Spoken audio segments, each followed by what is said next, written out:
Graça e paz, amados. Um amém um pouco mais forte para animar o pregador. Amém, glória a Deus.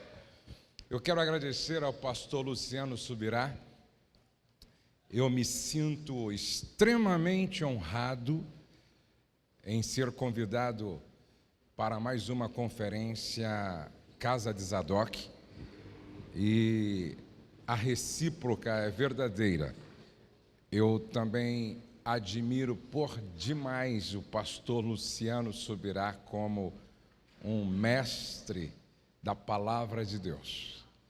Um homem que Deus levantou nesta nação para fazer uma enorme diferença, não só pregando com a sua voz, mas, sobretudo, pregando com a sua vida.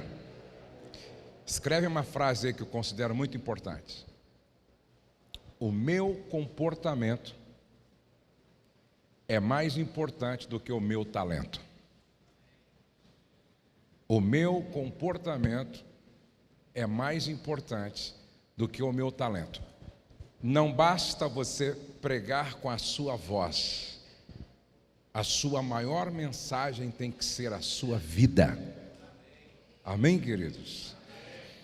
Então eu louvo a Deus pela vida do pastor Luciano Subirá e de toda a sua família. E a sua equipe, que sempre nos trata muito bem. Muito bem.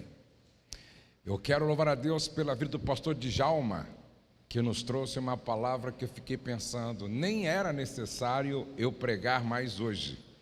Se nós fôssemos embora, iríamos tremendamente alimentados, abençoados e edificados. Eu tenho o hábito de marcar todas as mensagens que eu ouço. E me inspira, cada sermão que eu ouço me inspira. E às vezes eu estou preparando uma mensagem e eu lembro de algo que poderia agregar, então eu vou no meu arquivo e eu tenho mensagens escritas de 30 anos atrás. Isso eu peço que não tem preço, é muito importante. Abra sua Bíblia, ou se você já conhece quase que de cor esse texto, você ouve então a Bíblia. Ruth, capítulo 1, verso 16 e 17. Livro de Ruth, capítulo 1, verso 16 e 17. Ruth, porém, respondeu: não insistas comigo que te deixe, e não mais a acompanhe. Aonde fores, irei, onde ficares, ficarei. O teu povo será o meu povo, e o teu Deus será o meu Deus. Onde morreres, morrerei, e ali serei sepultada.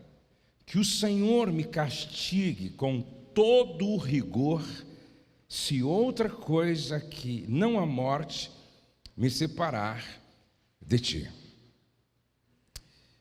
Eu disse ao pastor Luciano Subirá que desta vez eu estaria falando aos pastores, aos líderes, sobre algo relacionado à família, até porque é a tônica maior do meu ministério no Brasil. Eu tenho um programa de televisão na Rede TV, que acontece todo sábado há 10 anos, onde eu só falo sobre família. Quem já assistiu pelo menos uma vez, levante a mão, por favor. Eu tenho um programa de rádio aqui em Belém, já há anos, onde eu também só falo para a família. Alguém já ouviu meu programa aqui? Levante a mão. Quantas pessoas, que bênção. Família é o ponto de partida de tudo na vida. Família é o ponto de partida de tudo na vida. Família é o nosso maior patrimônio, ou talvez o nosso único patrimônio. porque não dá para levar o carro para o céu, os dólares para o céu, a fazenda para o céu, mas dá para levar a família para o céu.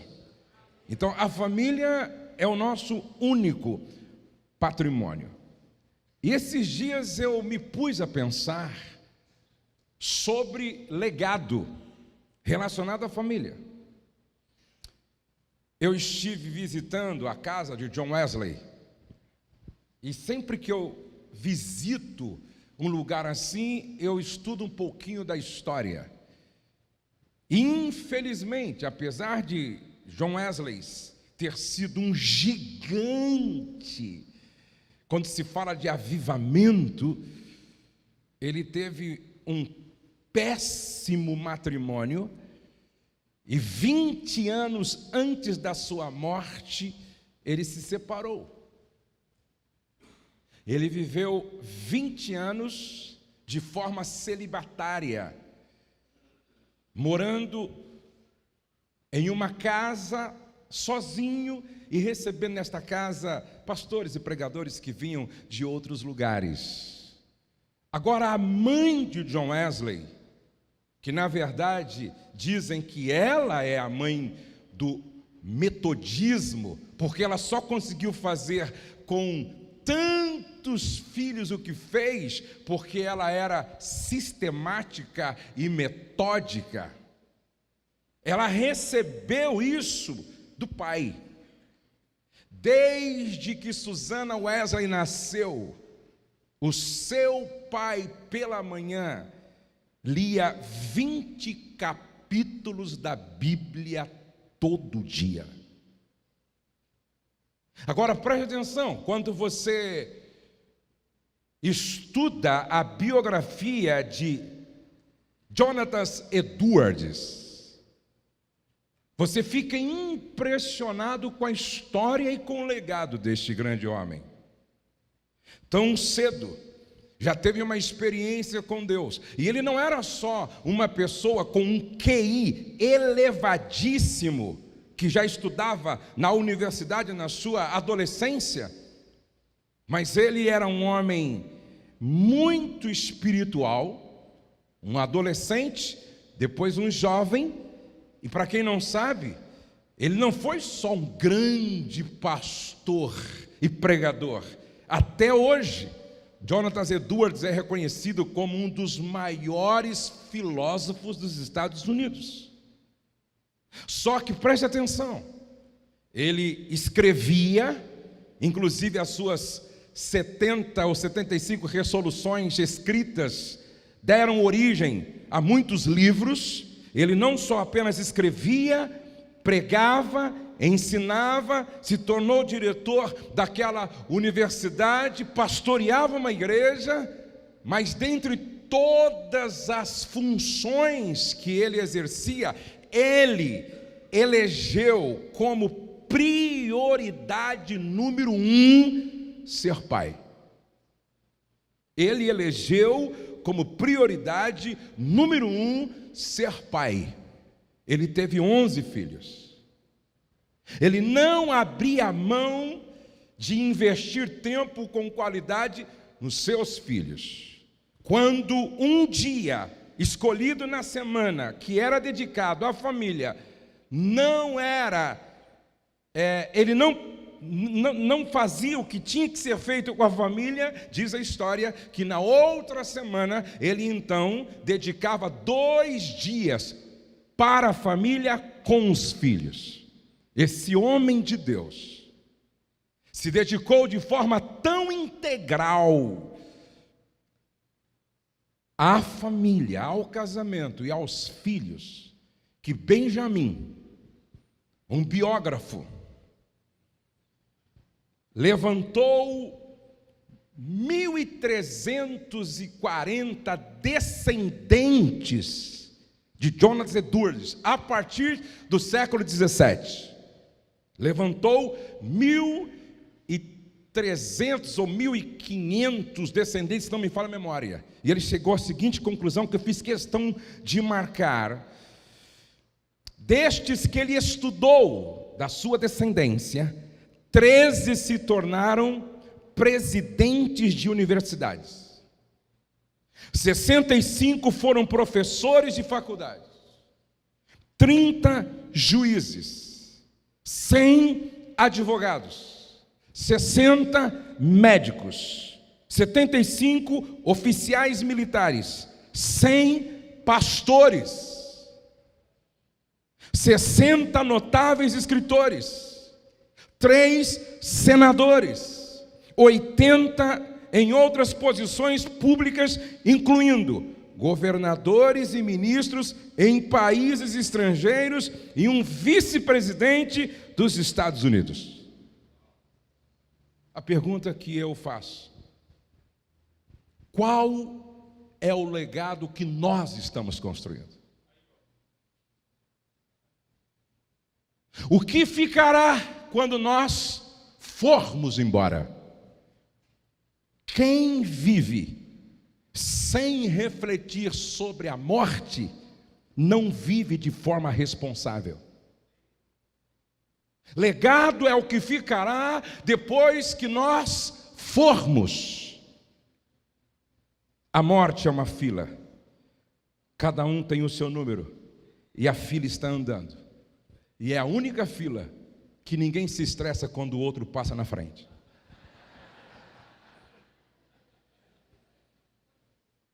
Para quem não sabe, eu tenho uma clínica de restauração de casamentos em Bragança Paulista. Uma vez por semana, uma vez por mês, eu recebo de 30 a 35 casais se separando, que passam de quinta a domingo comigo, a minha equipe, buscando restauração. 70% dos 770 casais que já passaram por lá estão restaurados. Agora preste atenção, 778 casais já passaram por lá, 20% são pastores. Pastores de grandes igrejas, pastores de média igreja, que procuram a nossa clínica, porque o casamento praticamente morreu. Eu atendo os pastores, e eu venho assim muito preocupado, porque é alarmante o número de pastores que estão vivendo uma vida dupla. Eles estão travestidos de um verniz religioso, preservando a todo custo a sua reputação. E aí eu gostaria de pensar rapidamente com vocês sobre 5 erros no casamento, 5 erros que pode adoecer o casamento de um pastor. 5 erros que pode adoecer o casamento de um pastor. E o primeiro tem tudo a ver com o texto que eu li: não cumprir com os votos que foram feitos. Não cumprir com os votos que foram feitos. Ruth não apenas decide, como moabita, seguir Noemi, ela empenha a sua palavra. Eu costumo dizer que não basta amar, a gente precisa amar com integridade. Quem se lembra desses votos aqui, ó? Prometo te amar na saúde e na doença, na alegria e na tristeza, na prosperidade e na adversidade, em todas as circunstâncias, até que a morte nos separe. Eu estou me lembrando de 32 anos atrás, na cidade de Santo André, eu estava diante do pastor Eliel Amaral Soares, de saudosa memória. Eu tinha 30 quilos a menos. Eu tinha cabelo. Os dentes eram originais. Não tinha esse cabelo, esse pelo crescendo no ouvido e nem no nariz. E nem precisava também aparar tanto as sobrancelhas como hoje. A minha esposa também tinha vários quilos a menos. Cabelo lindo, toda produzida. Ela olhando para mim, eu olhando para ela, e a gente fazendo esses votos. Prometo te amar. Abra sua Bíblia comigo, por favor. Em Efésios, capítulo de número 6. Vamos entender esse texto aqui de Paulo. Efésios, capítulo de número 5, por favor. Prometo te amar. Dá para você dizer comigo, para ficar assim um pouco mais dinâmico? Vamos lá? Prometo te amar. Só os homens. Só as mulheres. Hoje eu entendo por que Paulo, antes de falar para o marido, amai, e ele não coloca como sugestão, ele não coloca como opinião, ele coloca como ordenança, mandamento. Amai, sabendo Paulo que não era tão simples como muitos imaginam, estou falando na perspectiva cristã,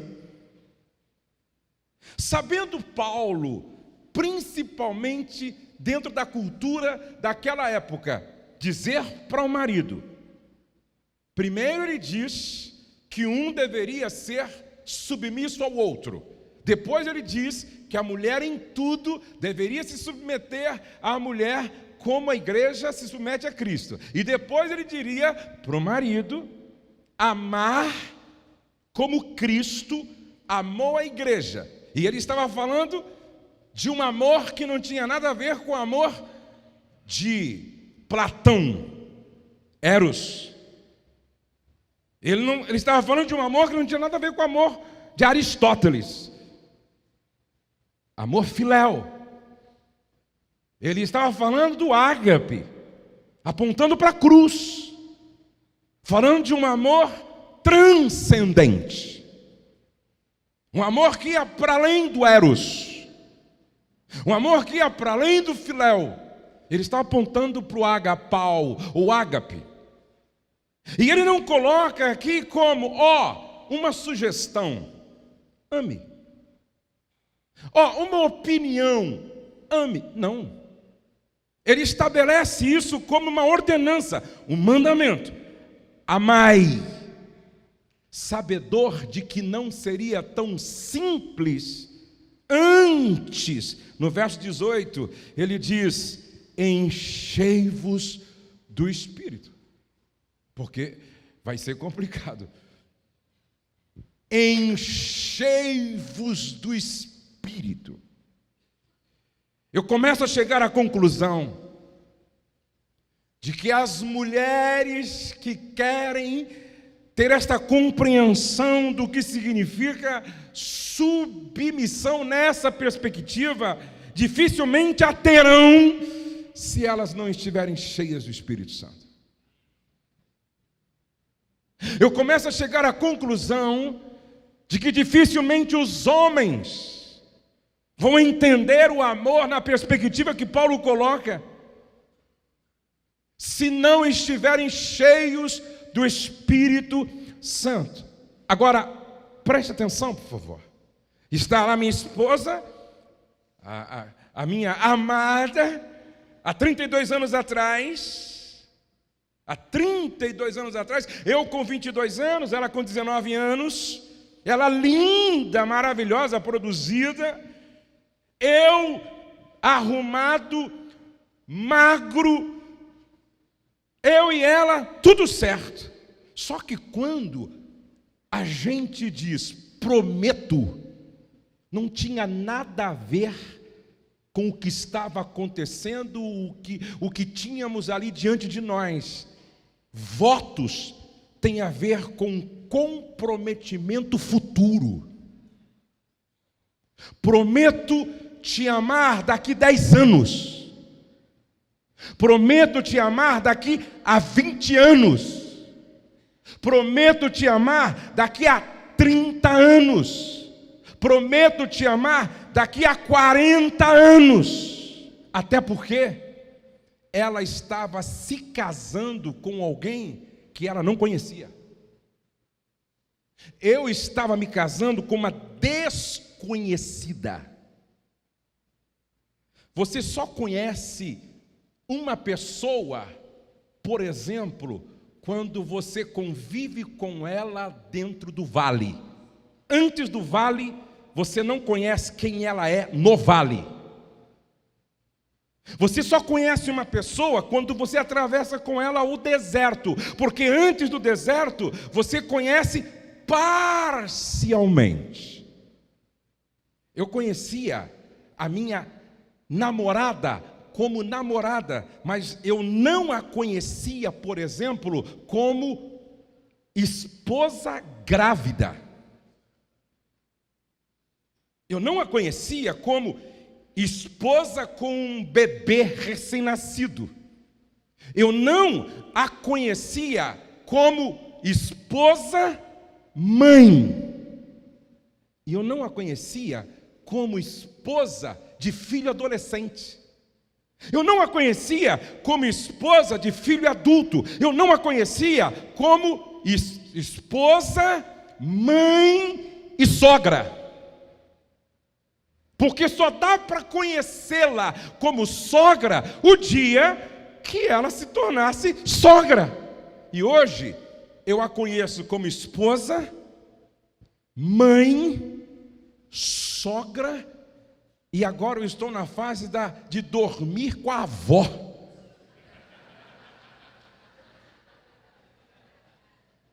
Por isso esse prometo te amar é sério. Porque não é prometo te amar aqui, porque aqui é mole. Aqui está tudo em cima.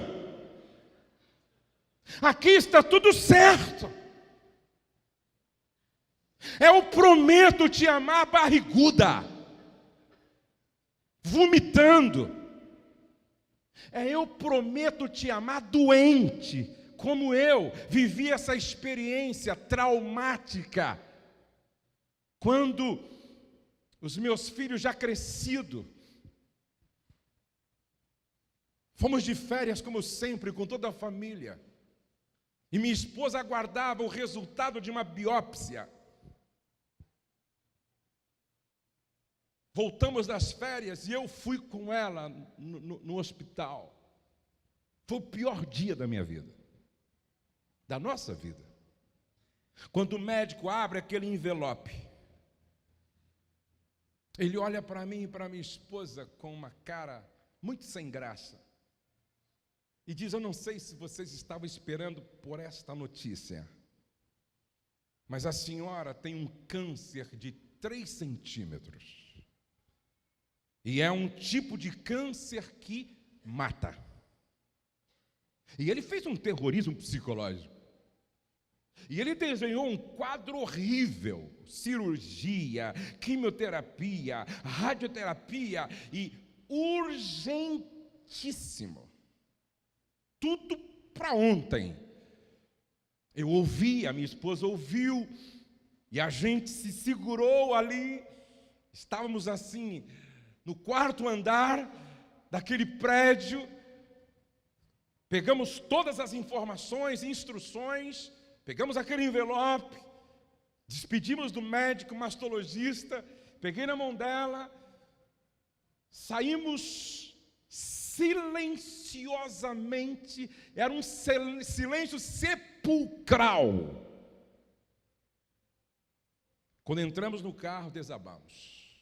Eu choro e ela chora, eu choro, ela chora. Nunca sentimos a morte tão perto. Me refiz, peguei o carro, saí. Peguei a Fernão Dias, Atibaia, Bragança, tem uma rodovia chamada Fernão Dias, um sol causticante pela manhã. E é interessante que eu preguei na segunda-feira sobre Paulo e Silas. Quem canta na dor merece ver o milagre acontecer. Eu disse, tem uma palavra profética para alguém aqui. Nesta semana talvez você terá que dar o aleluia mais sacrificial da sua vida. E não sabia que estava pregando para mim mesmo. Quando eu paro debaixo daquela árvore junto com a minha esposa, eu disse, vamos orar. Peguei na mão dela. Eu disse, Deus, eu sei que é um deserto que temos que atravessar. Eu só quero pedir graça para não murmurar. Eu só quero pedir graça para nunca questionar o teu caráter. E hoje eu quero viver o que eu preguei na segunda. Eu quero dar o aleluia mais sacrificial da minha vida. E eu e minha esposa começamos a adorar no carro dizendo, aleluia, aleluia, aleluia, louvado seja o nome do Senhor. Fé é crer que Deus cura, mesmo que você esteja enfrentando um câncer. Eu ouvi uma definição de fé esses dias que eu achei maravilhosa. Fé não é você acalmar a tempestade, mas é você ser capaz de dormir enquanto ela acontece.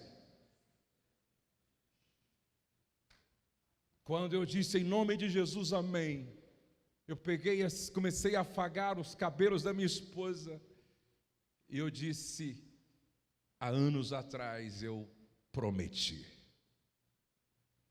prometo te amar. Cirurgia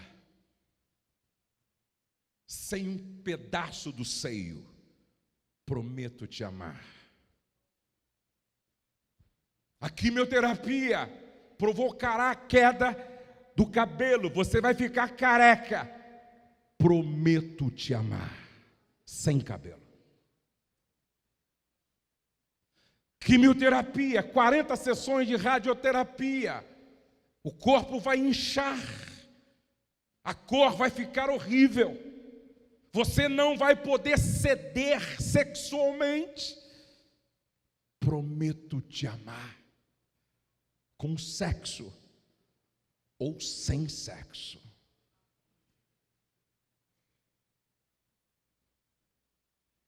Hoje eu entendo por que Malaquias registrou esta palavra do Eterno. E eu vou ler na versão da Bíblia a mensagem. Capítulo 2, verso 13 ao 16. E aqui está a segunda ofensa.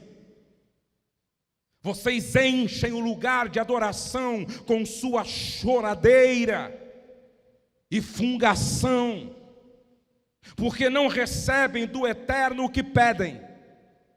Em outras palavras, as lágrimas com as quais vocês encharcam o altar, oferecendo culto para mim, não faz sentido algum. E sabem por quê? É simples. Porque o Eterno estava lá como testemunha quando você fez seus votos de casamento à sua jovem noiva e agora quebrou esses votos, quebrou o elo de fidelidade com sua companheira de promessa, a mulher da sua aliança. Foi o Eterno que fez o casamento e não você. O que Deus está dizendo aqui é que quando eu quebro as promessas que eu fiz, lá no dia do pacto, o meu culto para Deus é uma aberração. Quantas vezes eu viajando, encharcava o travesseiro de lágrimas sozinho. Quantas vezes eu acordava 7 horas da manhã e ela já estava acordada desde as 5 horas da manhã, chorando, e a única coisa que dava para eu fazer era abraçá-la e dizer: o Senhor é o nosso pastor e nada nos faltará. Ainda que andemos pelo vale da sombra da morte, não temeremos mal algum, porque a sua vara e o seu cajado haverão de nos consolar. O grande problema hoje que eu estou vendo é que alguns homens de Deus começam bem, com a esposa ao lado, ralando como a minha esposa andou do meu lado tempos com um único vestido de gestante que nós ganhamos. Nós íamos para a igreja a pé, 1 hora a pé, e voltávamos do templo de ônibus. Nunca me esqueço um dia que eu cheguei para o pastor e disse: pastor, o senhor não tem aí na assistência 1 quilo de açúcar? Porque a gente está sem açúcar lá em casa. Minha esposa nunca disse para mim: maldita a hora que eu casei com um pastor. Andou comigo com um carro velho, o carro quebrava, dormiu comigo na estrada. Aí Deus vai abençoando, aí Deus vai prosperando, aí Deus vai nos fazendo crescer. E quando vencemos, aí o pastor começa a pensar na possibilidade de construir uma situação para trocar de mulher, para trocar de esposa.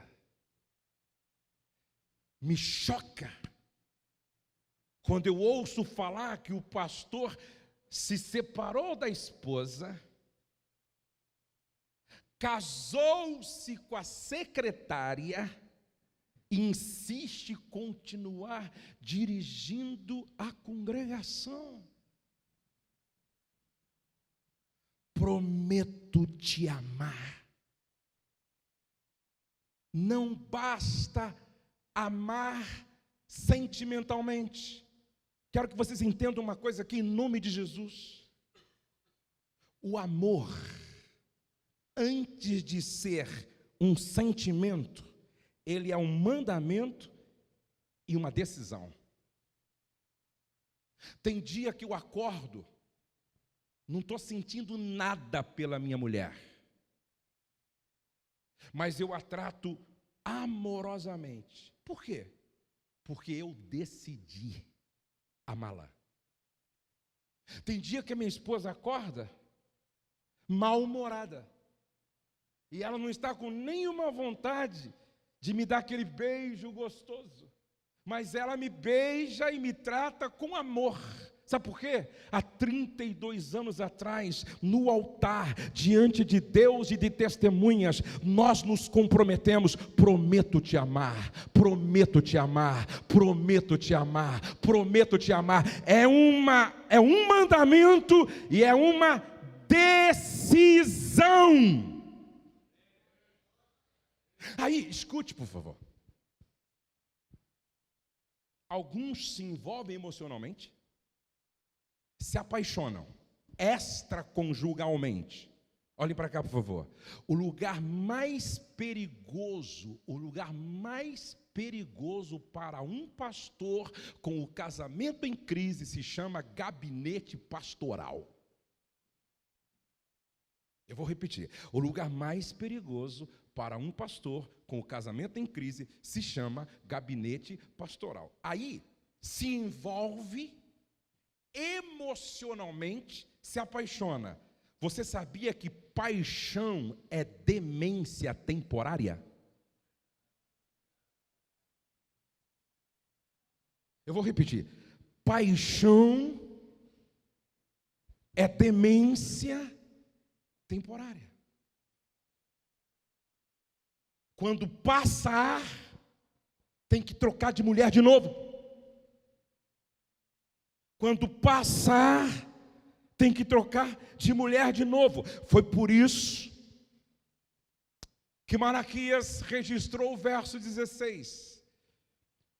Seu espírito permeia até os menores detalhes dessa união. E o que ele espera do casamento? Ora, filhos de Deus, portanto, guardem o espírito do casamento dentro de você. Não traia sua esposa. Eu odeio o divórcio, diz o Deus de Israel. O Senhor dos exércitos de anjos diz: odeio o desmembramento violento da uma carne do casamento. Portanto, cuidem-se, não baixem a guarda, não traiam. Por que o Deus de pacto odeia o divórcio? Porque o divórcio é guerra. E em uma guerra, alguns saem amputados, feridos, mortos. O divórcio é como um tsunami que desinstala, desagrega, traumatiza. O divórcio é a apostasia do amor. Que legitimidade terei eu para falar de fidelidade, de casamento, se eu aceitar de forma leviana um divórcio? Como sustentar uma mensagem sobre o Deus que opera milagres, se de repente eu não criei neste milagre no meu próprio casamento? É sério. Quando Paulo diz que o diácono seja marido de uma só mulher, eu gosto daqueles que defendem a interpretação de que Paulo estava falando de um único casamento. Segundo erro que adoece o casamento de um pastor: esperar do cônjuge mais do que ele pode oferecer. Esperar do cônjuge mais do que ele pode oferecer. Quando a Bíblia diz que o amor é paciente, o amor é bondoso, que o amor tudo sofre, tudo crê, tudo espera, tudo suporta, é exatamente isso que a gente precisa praticar, viver dentro desta relação de casal.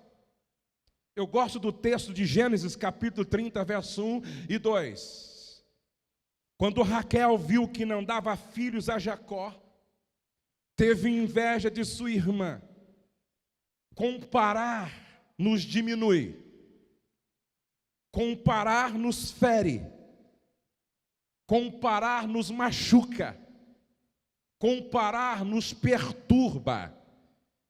Raquel começou a se comparar com a sua irmã, teve inveja da sua irmã. Por isso disse a Jacó: dê-me filhos ou morrerei. Preste atenção, ela era estéril, nutriu uma expectativa exagerada, agora está cobrando de Jacó aquilo que estava para além das possibilidades de um humano atender. E ela fala com Jacó cheia de raiva, e Jacó se irrita. Jacó fica perturbado com esta fala da sua amada Raquel. E qual foi a sua resposta? Por acaso estou no lugar de Deus?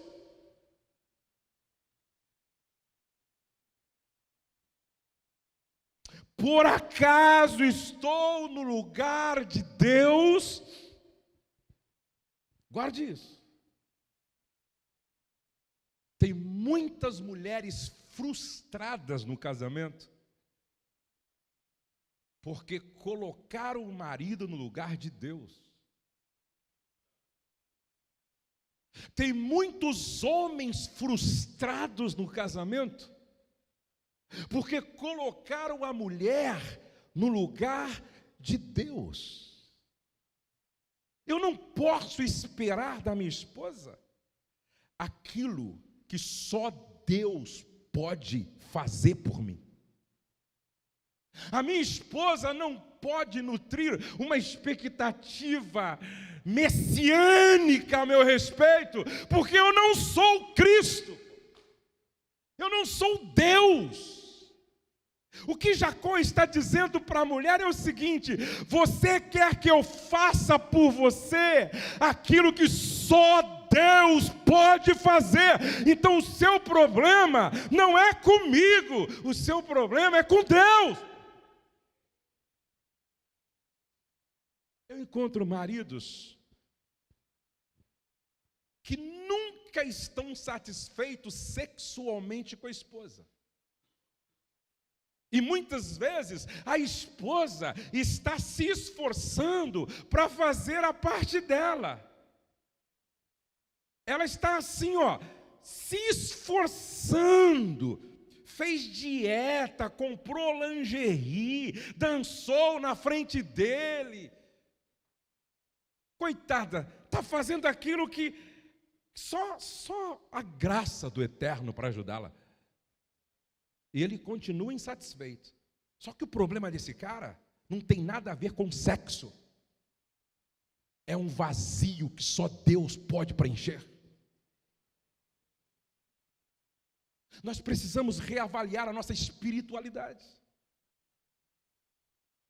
Sabe o que eu aprendo com o texto de Paulo, Efésios capítulo 5? Que o propósito maior do casamento não é me fazer feliz, é me fazer santo. Para a santificar. O propósito maior do casamento é nos tornar santo. Ou seja, se o casamento é uma viagem, e o destino final desta viagem é o céu, a principal missão do marido é ajudar a sua esposa a chegar no céu. A principal missão da esposa é ajudar esse marido a chegar no céu. Então preste atenção.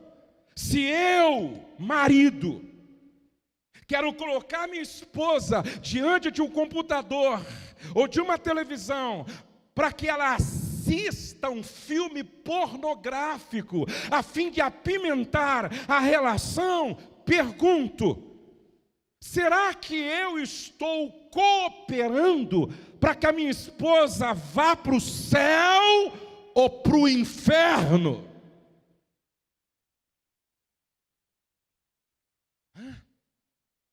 Isso é sério. Para a santificar, lavando-a com a água, essa água da palavra, a fim de apresentá-la a si mesmo, igreja gloriosa, sem mancha, sem ruga, sem defeito, mas santa. Vou fazer uma pergunta para os maridos aqui. Não é para responder, é para refletir. Ao seu lado, a sua mulher se sente no céu ou no inferno? Marido, ou melhor, esposa ao seu lado, a sua esposa se sente no céu ou no inferno. Agora, preste atenção, não mantenha uma expectativa exagerada em relação ao cônjuge e nem ao casamento. Não idolatre o casamento. Não espere perfeição do cônjuge, mas sim coerência.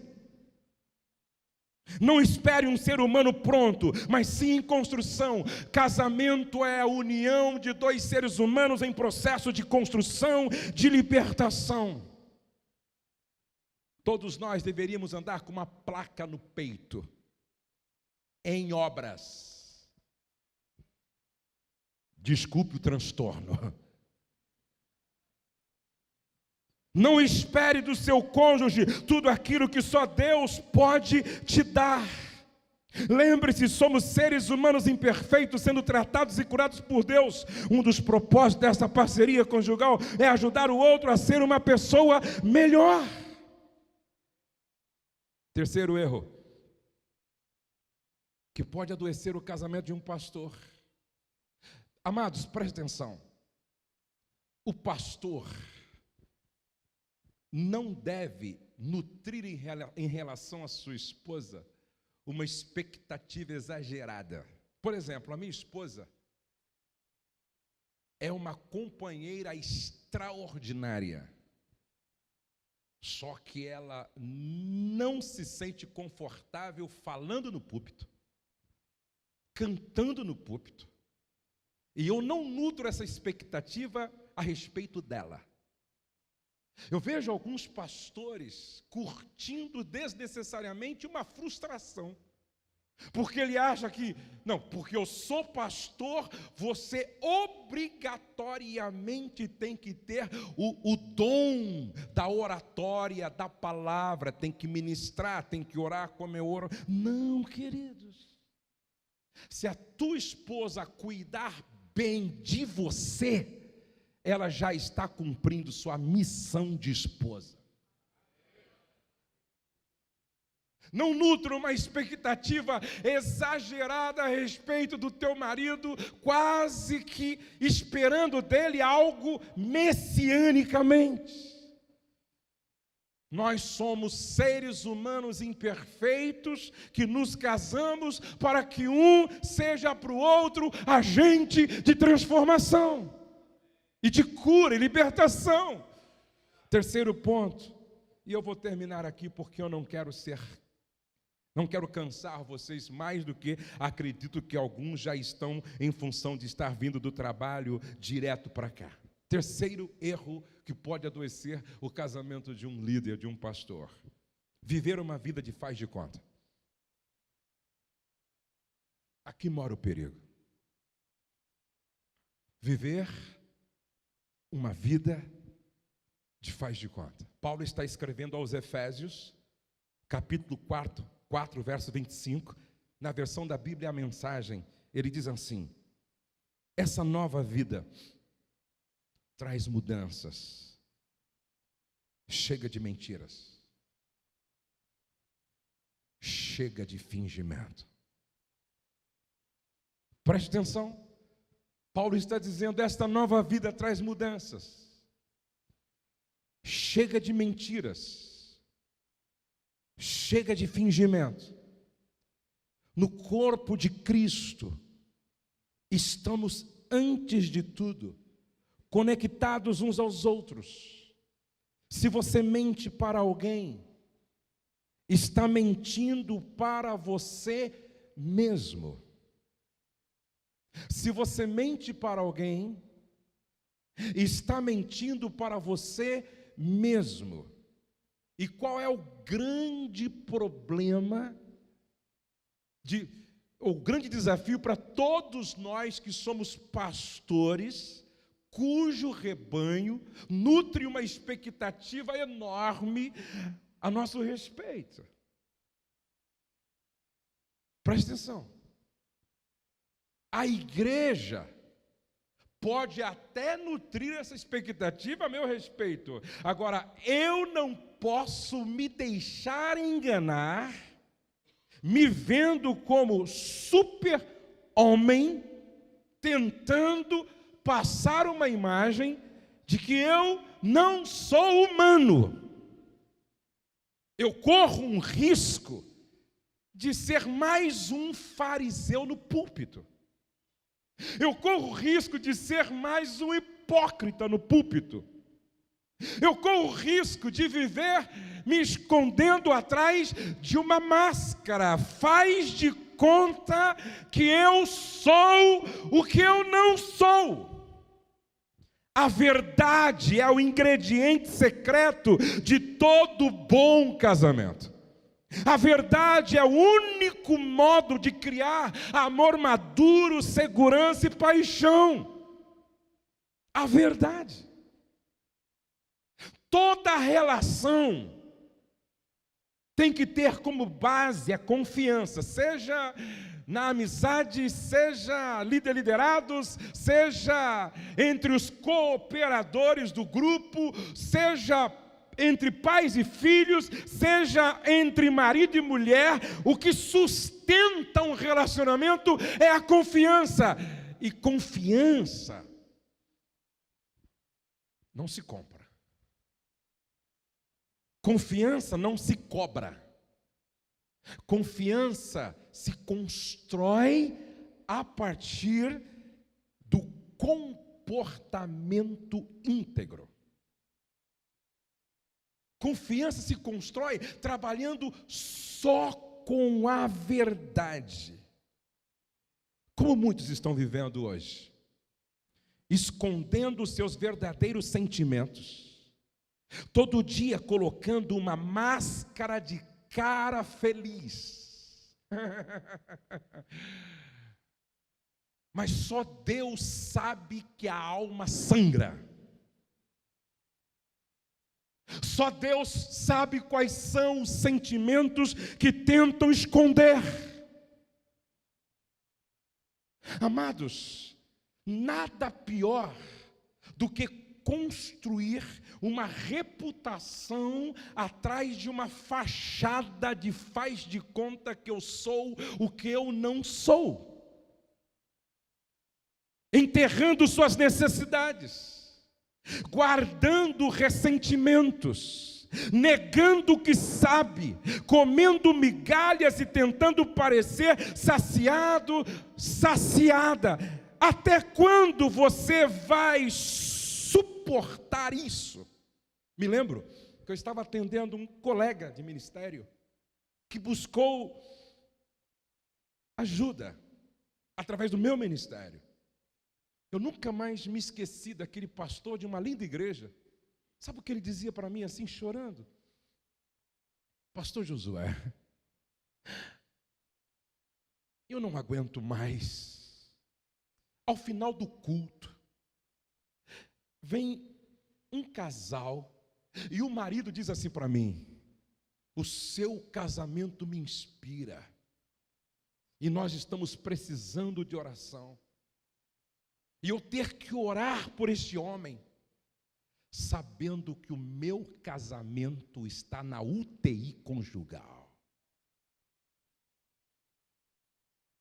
Eu ter que orar por este casal, e dentro de mim o meu coração está gritando por socorro.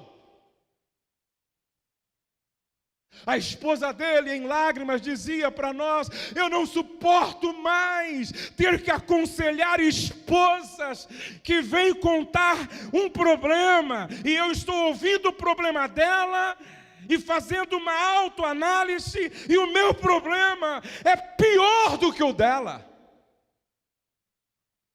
Chega, pastor! E eu não estou falando de um jovem recém-casado, eu estou falando de um homem que já era praticamente avô.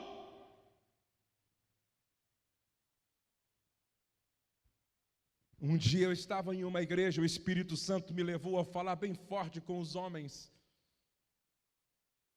E depois que eu orei pelos homens, o pastor com 74 anos, pegou o microfone, olhou para a esposa dele, uma senhorinha, e ele disse assim: eu quero te pedir perdão. Eu te prometo que vou mudar. 74 anos. Fomos jantar. A minha esposa, a esposa dele quis conversar com a minha esposa de ladinho. E depois, na volta para casa, no carro, a minha esposa me disse: aquela senhora me contou. Ela está casada há 45 anos com o pastor. E há 45 anos que o pastor não conversa com ela em casa. Ela se sente, literalmente falando, uma viúva com um marido vivo. E ela dizia para minha esposa: quando meu marido morrer, os nossos filhos vão ter muitas surpresas. Chega de mentira, chega de fingimento. A Bíblia diz: se andarmos na luz, como Ele na luz está, temos comunhão uns com os outros, e o sangue de Cristo passa a ter validade, porque o sangue de Cristo não tem poder na obscuridade. O sangue de Cristo não tem poder nas trevas. Trevas é área de jurisdição de Satanás. Se eu quero andar debaixo do sangue do Cordeiro, em plena comunhão, eu preciso andar na luz, e andar na luz é trabalhar só com a verdade e não abrir mão de um valor chamado transparência. Pastor Estevão Fernandes, um dos caras que eu mais admiro, é um dos homens que mais parece com Jesus. Ou seja, a gente conhece alguns, mas é um dos homens que mais se parece com Jesus que eu conheço. Às vezes eu vou em sociedade porque nós somos amicíssimos. Sair com aquele homem é impressionante. Você entra num restaurante, as pessoas se levantam das mesas para pedir a bênção do pastor. Sua bênção, pastor, sua bênção. E aí você pergunta: quem que é esse? É o desembargador. Quem que é aquele ali? É a esposa do governador. Quem que é aquele? É um juiz. Sua bênção, pastor, sua bênção, pastor, sua bênção, pastor. Fui na televisão, paravam no corredor: sua bênção, pastor, sua bênção, pastor, sua bênção, pastor. Só para vocês terem uma noção de quem é esse homem como autoridade espiritual. Um dia um rapaz que estava sendo condenado, acusado de assassinar uma pessoa. Ele conhecia o rapaz frequentava a igreja, sabia que o rapaz era inocente. O rapaz perguntou para o pastor: o senhor não seria minha testemunha? O pastor disse: eu vou lá. Na hora lá do julgamento, quando o juiz viu que uma das testemunhas era o pastor Estevão Fernandes, ele disse: esse homem não mente, você está absolvido.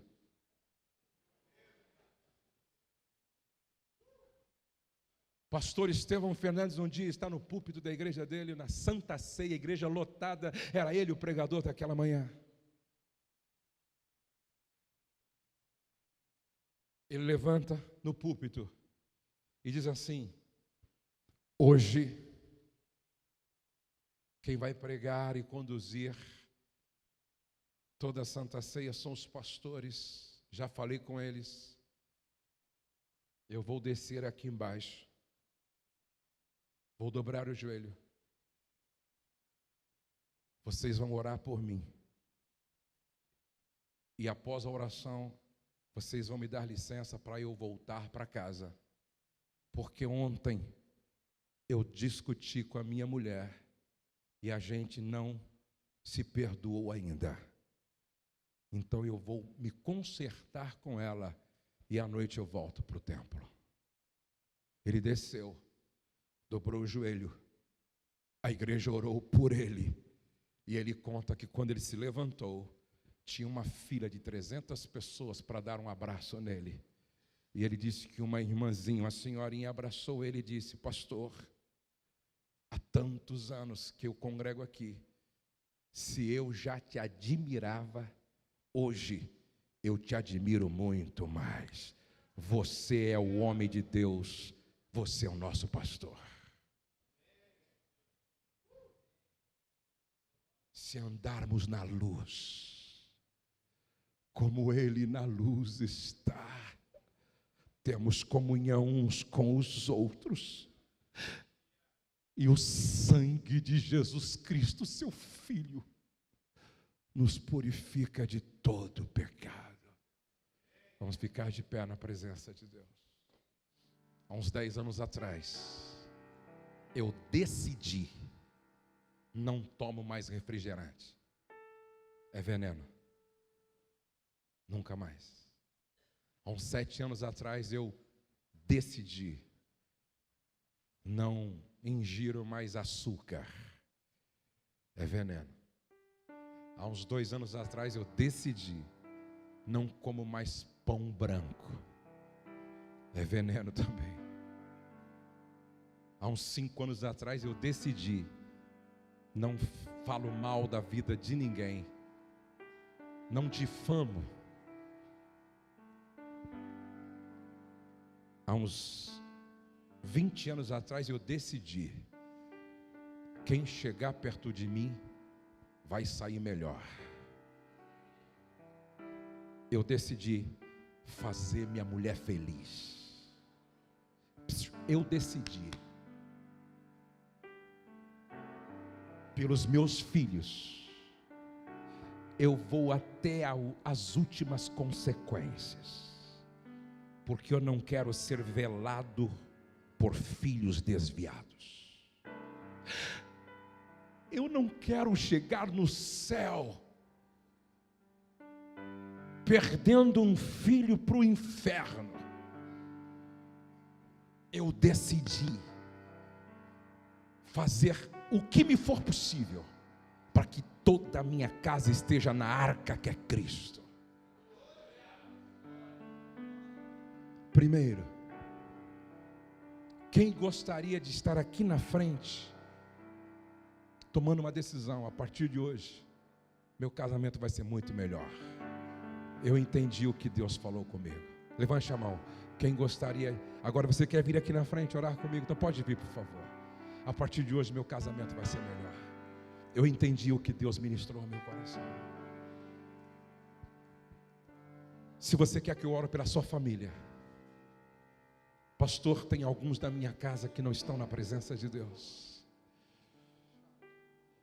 Eu quero orar pelos filhos dos pastores. Eu quero orar pela família dos pastores. Nós estamos em guerra. E eu sei o que significa isso. Porque eu trabalho com famílias, o diabo já tentou destruir minha família algumas vezes. E a gente sabia que era realmente retaliação, uma coisa maligna. Nós estamos em guerra. E nós queremos levantar um clamor nesta noite, em favor do casamento dos pastores, dos líderes, em favor da família dos pastores, dos líderes. Coloque a mão no ombro de uma pessoa próxima de você. Feche os teus olhos. Nós vamos cantar. E esse cântico é uma oração. Então vamos orar cantando. Feche os teus olhos. Deus de pacto, Deus de aliança, Deus que nos conhece mais do que nós nos conhecemos, Deus que sabe o que nós não sabemos. Olha para cada um aqui hoje, Pai, não com olhar de juízo, mas com olhar de graça e de misericórdia. Senhor, talvez alguns casais aqui chegaram vivendo no limite do seu casamento, vivendo um tempo tempestuoso. Ó Deus, ninguém mais do que o Senhor está interessado e preocupado em nos curar, em nos tratar, em nos libertar de nós mesmos. Então toca nesta noite de forma curadora, saradora, libertadora, Senhor. Liberta-nos das máscaras, da fachada, do faz de conta, que nós possamos andar na verdade, em transparência, falar a verdade um para o outro, dentro de uma relação onde o teu nome é glorificado. Eu oro por cada família, de cada pastor, de cada líder, de cada homem e mulher que foram chamados para servir no ministério. Eu oro por aqueles filhos que não estão na tua casa, mas que foram gerados para louvor da tua glória. Nós não geramos escravos, nós geramos promessas do Senhor.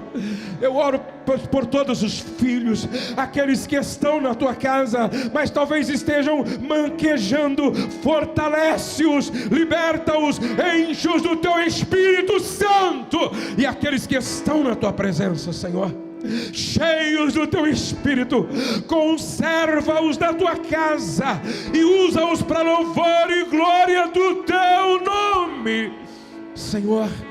Eu abençoo cada casal, eu abençoo cada família, eu abençoo cada lar, no nome de Jesus. Levante a sua mão se você pode.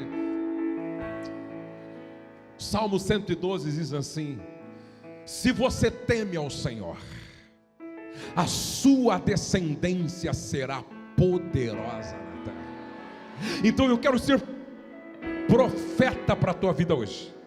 Na sua descendência não vai haver criminosos, na sua descendência não vai haver pedofilia nem pedófilos, na sua descendência não vai haver assassinos e nem gente assassinada, na sua descendência não vai ter prostitutas, na sua descendência não vai ter suicidas, na sua descendência não vai ter gente pedindo esmola de porta em porta.